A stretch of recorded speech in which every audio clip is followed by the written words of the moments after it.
Well, hey, I'm Pastor Karl. I'm one of the... And I'm just so excited to speak this weekend. I just believe God's got such an incredible word for you this weekend. In fact, our lead pastor, Pastor Mark, and I were praying earlier this weekend just over you and over this message. And I believe that God wants to do so much more in your lives than He's already done. He's already started, and man, maybe you've been following Jesus for a long time, and I want you to know that God wants to keep doing more in your life. He's not done with you yet. And maybe you're in here and you haven't experienced Jesus yet, and this might even be your first time in a church, and that's okay, or online, and we want to encourage you, man, God wants to do something incredible in your life.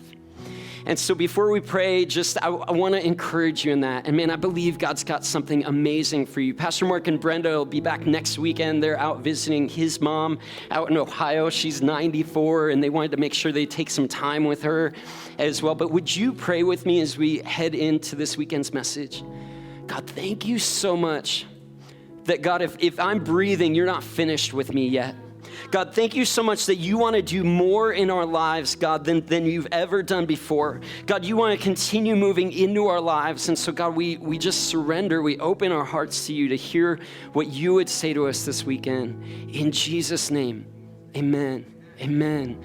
Amen. Well, I love having people over for dinner. In fact, last year was terribly hard for me, but I finally, as numbers started to go down, I started to have some people over. So I've got some friends that are setting a table for us, okay? Like, I've missed these meals, and so we're all going to eat tonight, yeah? Okay, just kidding. Anyways, I tried to get the budget for that, and but a while back, I had some friends coming over, some leaders coming over to kind of sit and chat and make some plans for a small group, for a community group. And it had been a while since I had had anybody over. And so I went to the store, I picked some stuff up. I also thought, okay, I've got some brownie mix at home. I'm going to make brownies for dessert. So I made some meatloaf, first of all, because anytime you're having people over, you want to make something good, right? And I make meatloaf with like bacon on top. Like, it's the good stuff, okay? And not just that, but just something weird about me. If I go to a nice restaurant, I'm usually looking for the meatloaf on the menu. Yeah, it's weird. I know it's crazy. I tried it once, and I couldn't stop. And so I keep trying meatloaf everywhere I go, and you'd think nobody could mess it up. There are a few people that mess it up. I won't name any restaurants, but there are a few. But meatloaf, when it's done right, is just good, right? So I made some meatloaf for the group. I made some salad with homemade dressing, and it was like a seared pear salad. Some of you all were there, and it was so good. And then I made dessert, because I was like, you got to have dessert. And so, like, everybody's about to get there. It's 30 minutes before they show up, and I'm like, okay, I got to start making the brownies. So once everything else is out of the oven, like the meatloaf, I can put the brownies in. It's going to make the house smell so good, right? So I go in the pantry and I grab out this box of brownie mix and I pull it out and I pour it in the bowl and I think to myself, that doesn't smell right. Like, what? Like that stale smell in a bag of chips that you found from like 2 months ago that you opened and it's crumpled, but you really want chips, so you go for it and you think it's worth it and it's not? That's what the brownie mix smelled like that day. And I was like, oh, okay, well, I'm going to go ahead and make it. Should we make it? Yeah, so I think I'm going to go ahead and make it. It's going to be good. Some oil, eggs, water, whatever else you put in there. And I read the box, don't worry. Stuck with that. And I make it, and we eat the meatloaf, we eat the salad, and it's time to take the brownies out of the oven. And I pull it out, and I can just tell, I'm thinking, I've got a super nose. I just smell anything that's wrong. And I'm thinking, hey, okay, maybe nobody else will smell this. So I bring it out, I put it on the table, and I'm like, hey, we've got brownies and there's some ice cream and stuff, and so go ahead and have some dessert. And I think Amy Palumbo actually ate a whole brownie, yeah, and she was nice about it, okay? Yeah, so Amy, there you go. Nobody else, yeah, it was awful. We poured the rest of the pan into the garbage right out of the pan, and so... but the funny thing about that is most of them don't remember the meatloaf with the bacon on top. Most of them don't remember the seared pear salad that I made and all this stuff with homemade dressing. Come on. But you know what they remember is they remember the stale brownies, okay? And sometimes our lives are like that. We remember the negative stuff. We remember the stuff that we don't really want to celebrate, but it's what shows up again and again in our lives. And maybe it's that thing that frustrates you about your wife, your husband, or maybe it's the way things are going at work that just are just making you come unglued. And those are the things you're focused on right now. Or maybe you realize it's not just about the other people in your life, but just like those stale brownies, it's you. It's right there in the room, and you feel like you'll never be good enough.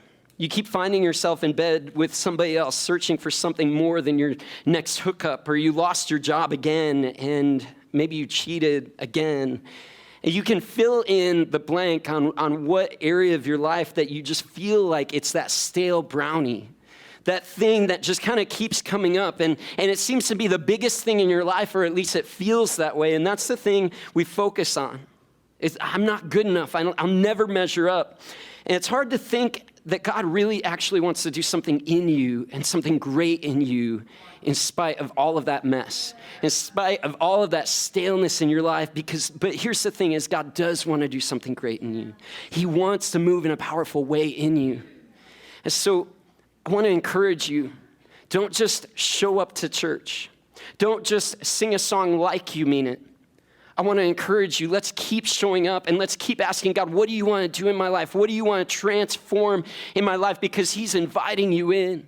He's inviting you not to just sing the song like you mean it, but to actually sing it because you mean it. To keep moving forward and asking God like, hey, transform my life, step into my life. And since I spoke a few weekends ago, not like the weekend when I dressed up as an eagle and ran around this room, true confession, that was me, But a few weekends before that, I spoke and I talked about this verse from the book of Revelation, Revelation 3:20. And it says, behold, this is Jesus speaking, I'm standing at the door knocking. If your heart is open to hear my voice and you open the door within, I will come into you and feast with you, and you will feast with me.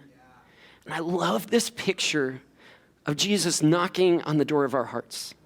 I love this picture that Jesus is waiting for us, and just if we'll just listen and let him in, he'll come in and he'll have a feast with us. He'll have that meal, and there won't be stale brownies, but he'll make himself at home in our lives. And a lot of the time it's hard to let Jesus in because we know that we've got stale brownies in the oven. Because we know that there's a mess that we don't want him to see. And here's the thing, Jesus isn't that type of guest that wants you to wait to open the door till everything's perfect. Jesus wants to be like the Marie Kondo of your life and did I say her name right? Step in and change things. He wants to clean things up in your life. So stop waiting for everything to be perfect. Stop waiting for the brownies to smell just right and let Jesus in. So you can keep trying to put yourself together, but you'll most likely fail on your own. And Jesus isn't that house guest that wants to wait for that. Oh, he will wait, and he'll wait patiently, and he'll keep knocking. But don't try to pull yourself together. Instead, let Jesus do that for you. When he steps in, a lot happens at a meal, at a feast, right? We've got holiday traditions and Christmas dinners and Thanksgiving or Memorial Day or Friendsgiving and family dinners and things like that are here's something coming up Christmas in July, okay? We got to do that, right? Because we were so shut down this last Christmas. But a lot happens, or dates and over candlelight, or conversations and arguments and fights happen too at dinners and meals. A lot can happen at a table.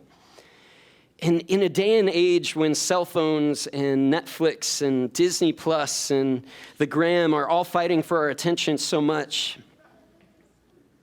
I wonder what would happen if we could actually come to the table with Jesus and eat. Actually to set aside all the distractions, all the things, and even our staleness and our brokenness, and instead come to the table with Jesus and eat with him. Because community and family is formed at the table. And chances are you've had some really great memories formed at a table somewhere. And chances are at the same time there's been some really difficult conversations that have happened too. But thankfully, Jesus continues to come in to the door of your heart if you let him, into every area of your life if you'll let him, and eat with you. and have a feast with you. It's not the dollar menu at McDonald's, right? After the app coupons and all of that, it's like the Caniac combo at Cane's, yeah? Or like, okay, or maybe some Ruth's Chris, okay? Like, you get you some. But it's more of a meal than just this fast food in and out and just quickness that we so often jump into. But Jesus wants to move into your life to meet you right where you're at. And see, here's the thing, is that the meal he offers is more than food. It's more than that Caniac combo or that steak at Ruth's Chris. Jesus wants to step into our lives by giving his body and his blood that he's already given for you and for me. See, there's this meal that Jesus gave to his disciples on the same night that he was betrayed. He gave this meal to them, and we're going to talk about that a little bit during the service, is to talk about what this meal was all about. But he gave this meal to help them remember what he was about to do and now has done for you and for me. He gave them this meal.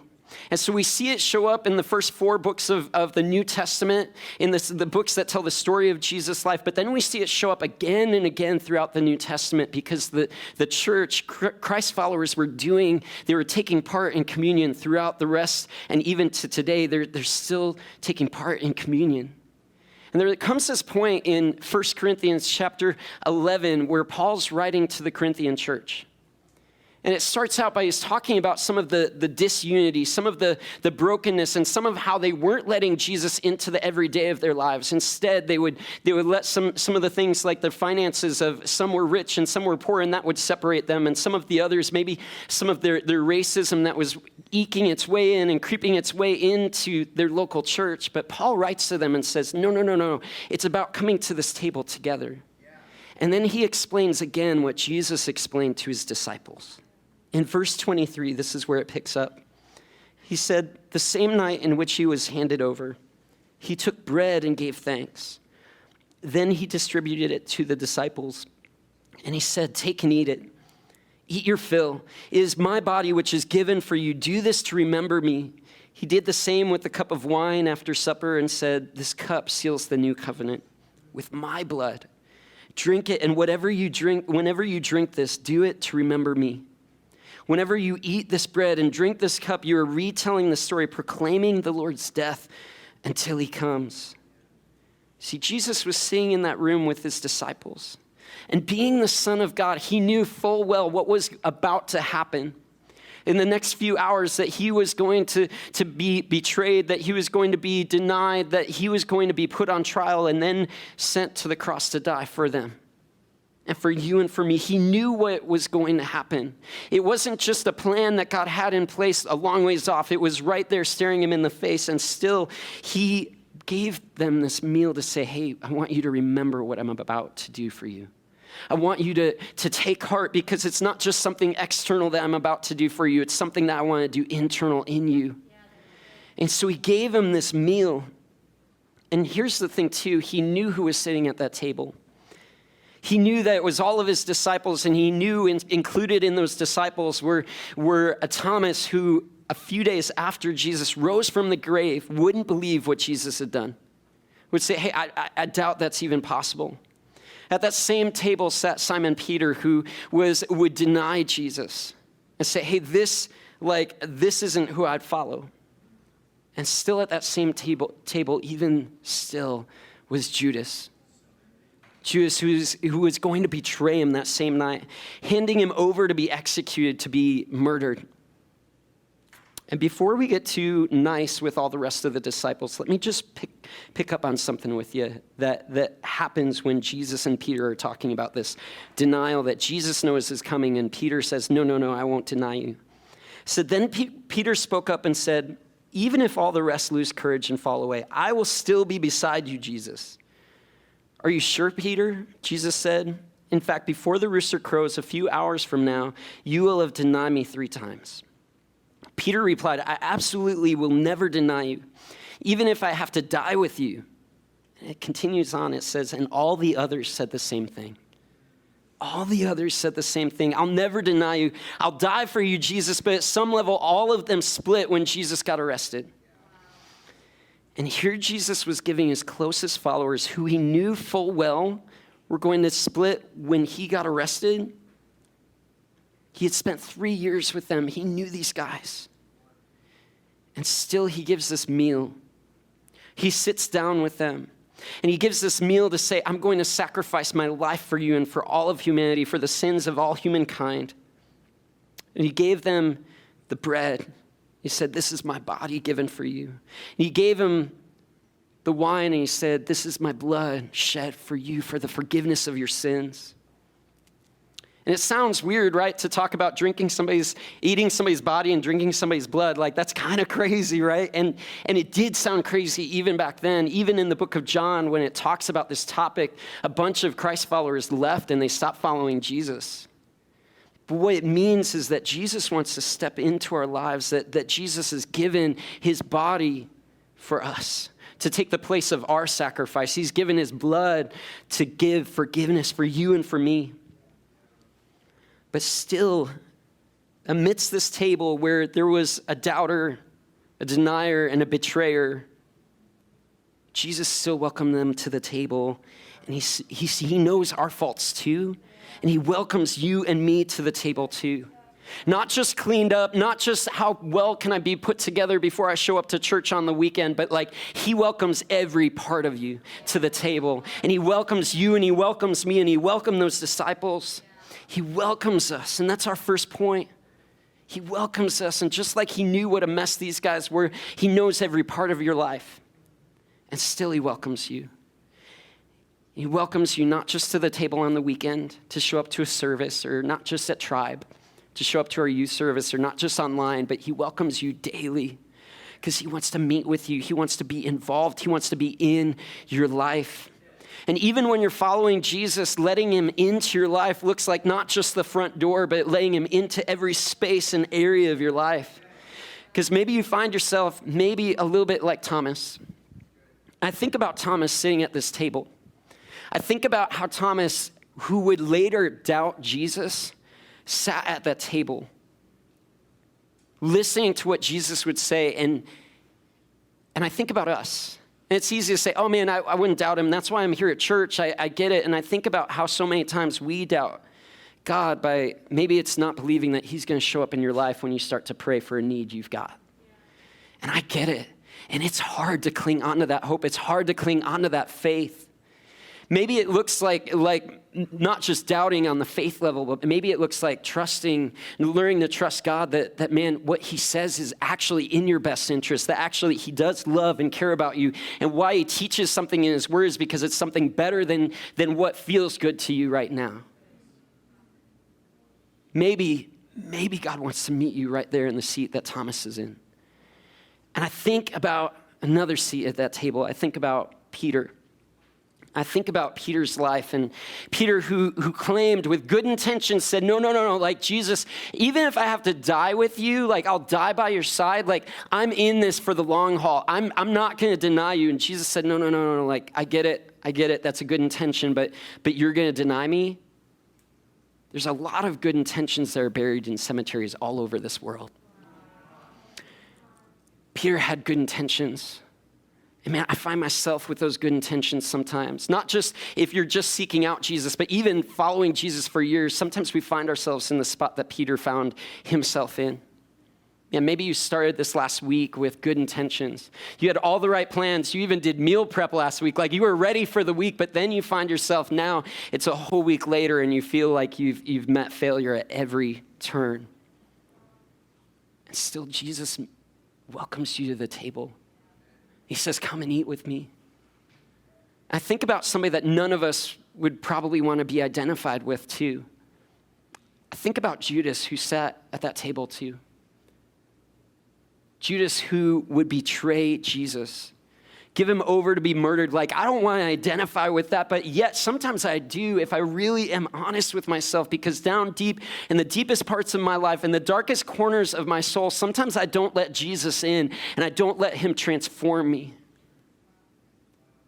But Jesus was still inviting Judas, even to the last moments of Judas's life, to the table, to say, will you come and eat with me? Will you come and be present with me? Will you come and take part in this life that I want to give you, that I want to flow through your veins? See, he welcomed them and he welcomes us. He welcomes us to the table. And I think so many times it's easy to read Bible stories and it's so easy to get caught up in, well, that was them. But at the same time, like, here's the thing is that we a lot of the times match who we read about in the Bible. And it's heartbreaking and it's terrifying, but the amazing thing is still God welcomes us in. And whether you're a businessman or woman or stay-at-home parent or a student or a teacher, whether the numbers that the world would use to classify you as impressive or a failure, at the top of your field or just starting out, and whether you've been following Jesus your whole life or this is the first time you've walked through the doors of a church or jumped online, this table is for all of us. And every part of us, every sector of our lives, there's a seat at this table for you, a spot with your name on it. Even the parts of your life that you would never let anybody know about, that you don't even want to pray about because you're worried that it's too much to bring to God, but God's not afraid of that. He invites you to bring it to him, even the most stale and broken places of your life. He invites you to bring it to him. And there's a spot with your name on it. So stop flirting with the table. Stop flirting with the table. And his invitation, and finally have a seat at the table. Like, stop it. So what happens at this table when you finally stop flirting with it, when you finally sit down and you eat? Awkward conversations happen. I get it.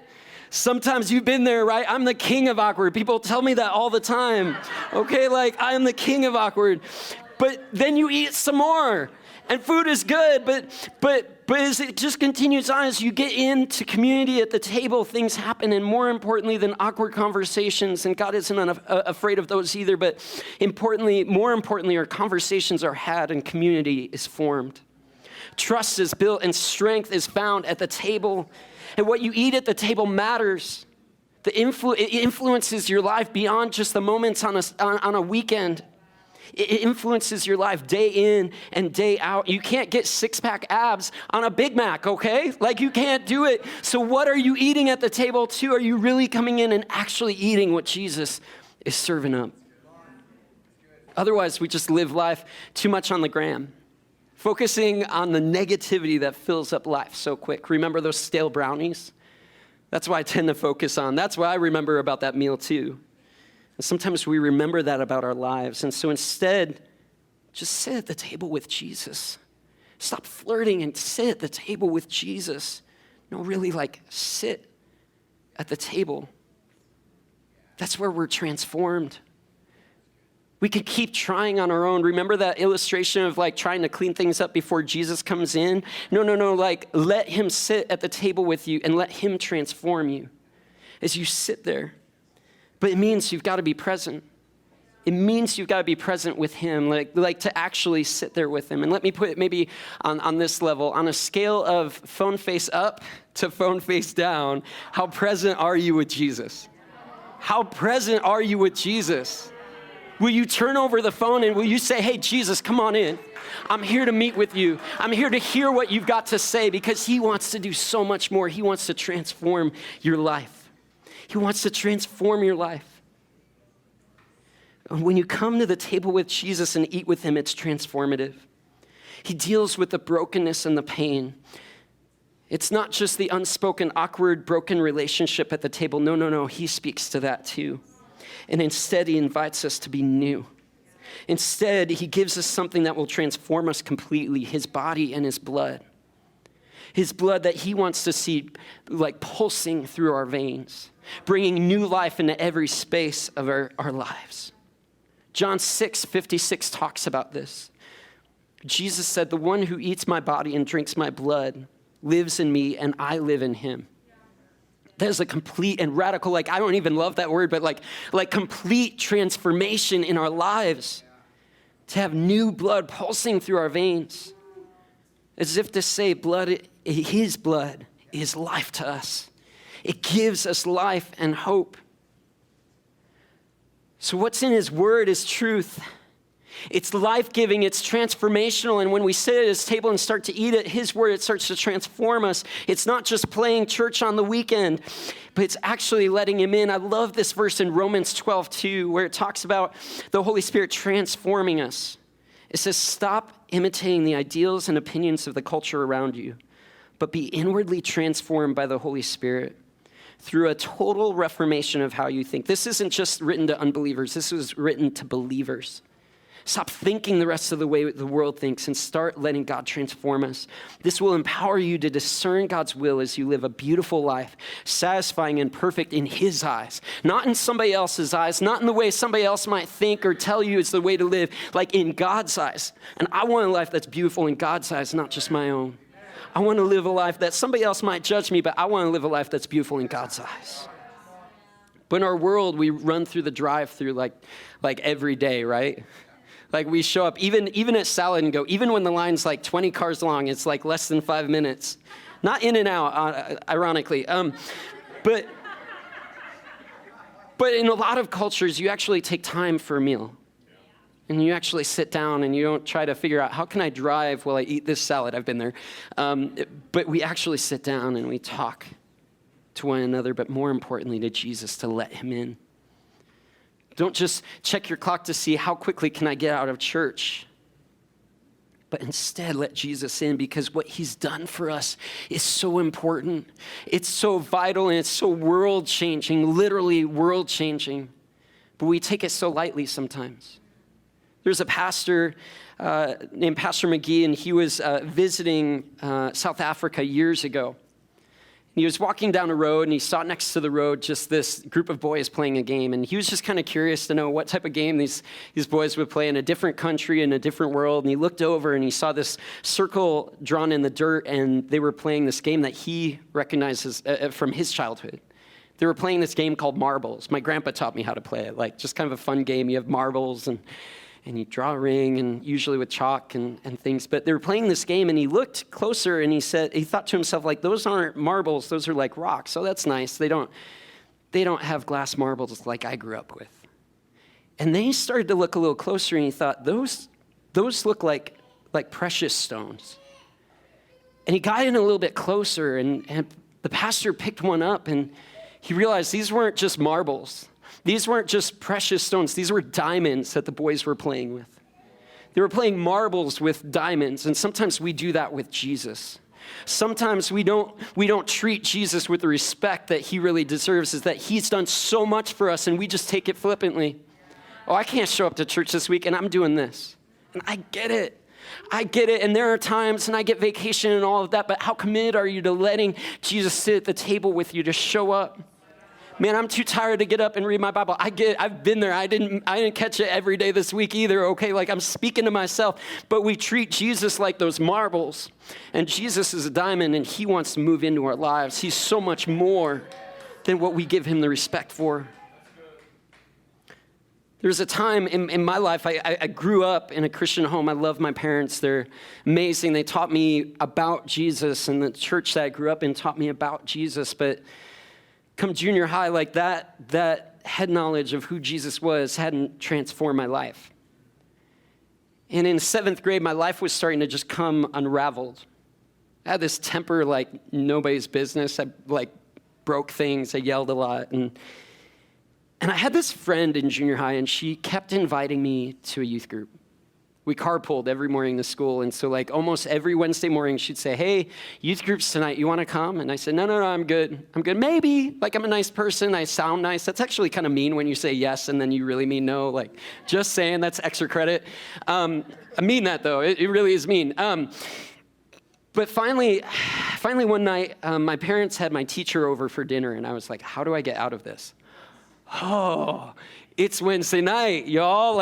I'm going to youth group. I love Jesus. So I called Katie up, and I said, hey, you've been asking me about youth group, and I think I'd like to go tonight. Could that work? And there was a snowstorm and all this crazy stuff and happening that night too, but not in Arizona. It was in Illinois. But I remember showing up at that church. It was this church, and I walked in. I had borrowed my brother's tracksuit because they were cool back then, not the cool ones they've got now, but the ones that go shoo, shoo, shoo, when you walk. Okay, yeah, if you've worn one. Okay, thankfully the music was loud and it was cool back then. But I remember walking into that room, and I remember looking around at kids my age, junior high and high school students, just with their arms raised. And I was like, what is that? But also what I saw that night was I saw kids living out their faith, eating at the table with Jesus, and really letting Jesus transform their lives. And I thought to myself, wow, this is something more than just my parents' faith. This is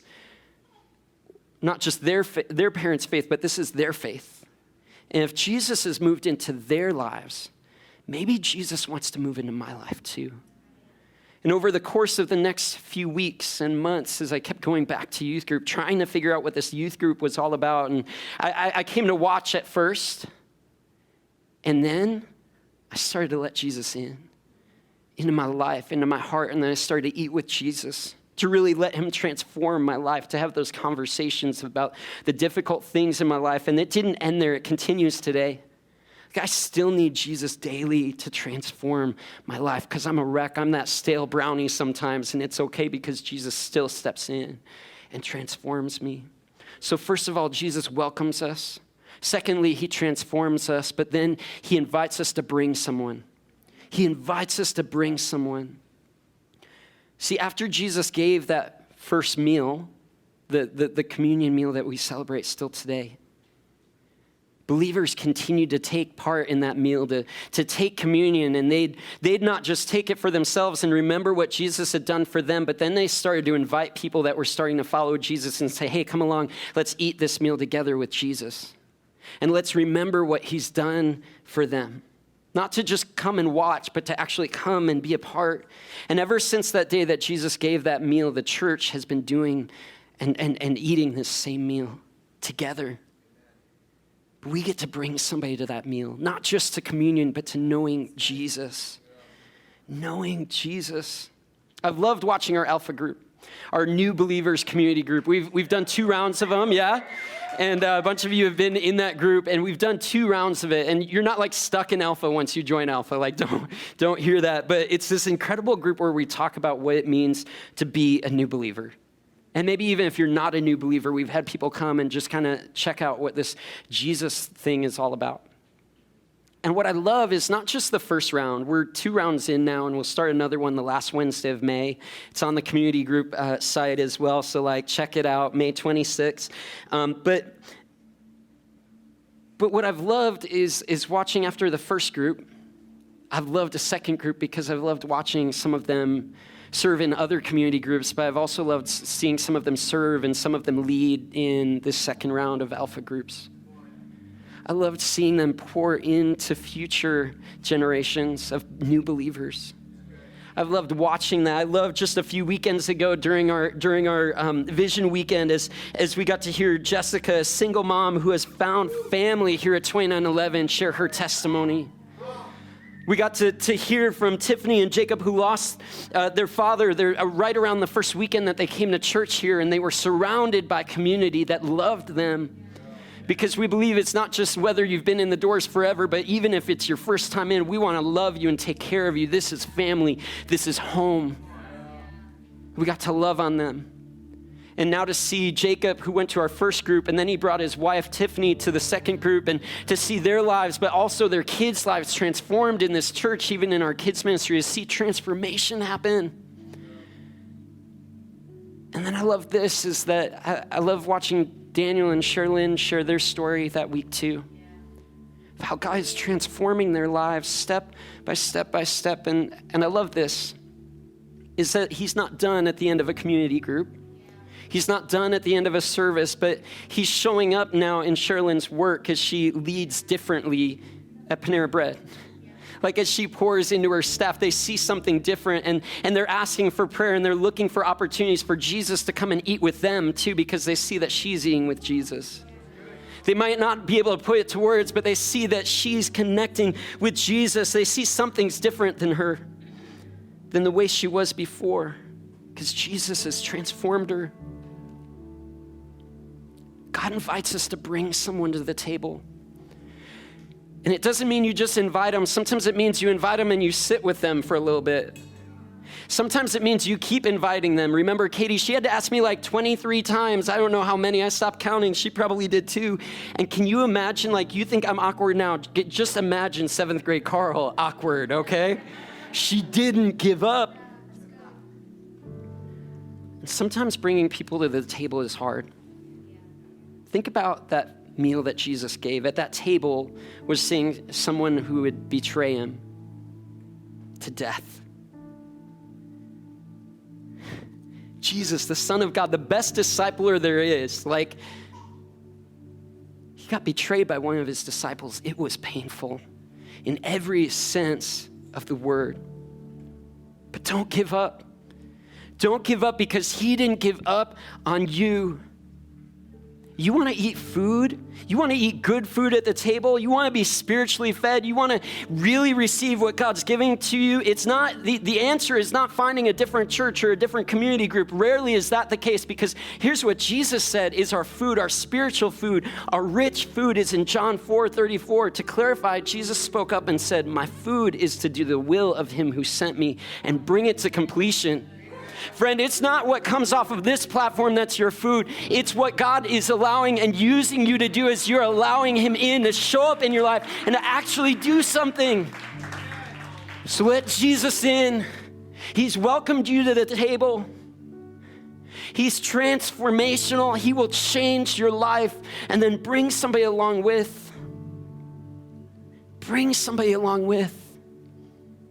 Meals happen a lot in our lives, and they happened a lot throughout the Bible. Remember, Jesus told Peter he would deny him 3 times? Do you know that Jesus, over the course of a meal, reinstated Peter back into ministry over a meal? Do you know that when the prodigal son in that story came back to the Father, they threw a feast for him to celebrate him coming home? Meal after meal takes place to welcome people, to have hard conversations. That takes place in the Bible, and it still takes place today if you'll just let God in. And Revelation is one of the last places. It's the last book in the Bible, and in there, this meal takes place if you let him. It's a meal that doesn't have to take place, but Jesus wants it to, because behold, he stands at the door and he knocks at the door of your life, and if you let him in, he'll eat with you, and you with him. He'll eat with you. You with him. Not just a meal between Jesus and disciples years ago, but a meal with Jesus and us today, every day. If you're in this place and you'd say, well, I want to start to follow this Jesus. I've never let him in, or maybe I've pushed him out of even the front door of my life. I want to invite you to let him in today. And so if everybody would just bow your heads. And if that's you, you'd say, man, Pastor Karl, I want to accept Jesus. I want to let Jesus into my life. Would you just raise your hand? Nobody else is looking around, just it's myself. I want to know that I'm praying with you. And I just want to pray this prayer and just invite you to agree in your heart with me. Dear Jesus, I realize I need you. I need the meal that you give. So I open the door of my heart to you, and I let you in. Please forgive me of my sins.